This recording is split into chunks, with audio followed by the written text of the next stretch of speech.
Panukalang tatlong grading period sa mga pampublikong paaralan, inaprubahan na ng Economy and Development Council na pinangungunahan ni Pangulong Ferdinand R. Marcos Jr. Kung kailan yan magiging epektibo, alamin sa sentro ng balita ni Kenneth Pasyente.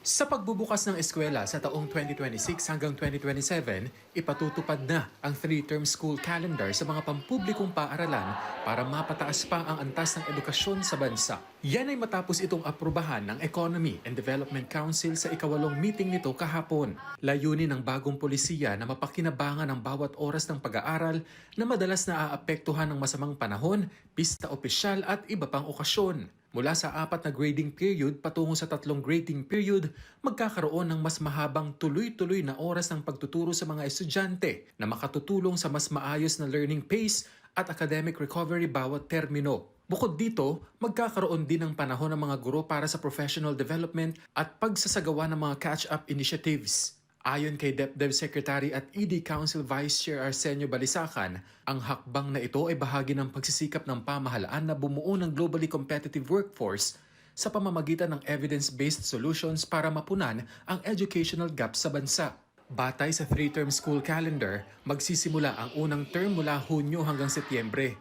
Mula Setyembre hanggang Disyembre naman ang ikalawang termino, habang ikatlong termino ay mula Enero hanggang huling bahagi ng Marso.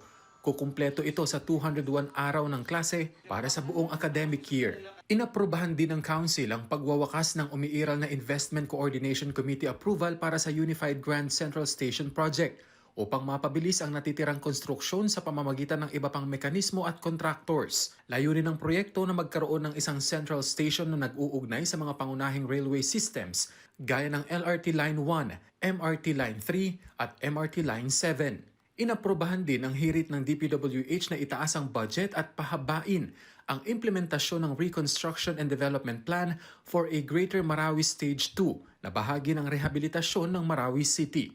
Kasama rin sa natalakay ang proseso ng 201 infrastructure flagship projects sa ilalim ng Build Better More program kasama ang mga bagong proyekto. Kenneth Pasyente para sa Pambansang TV sa Bagong Pilipinas.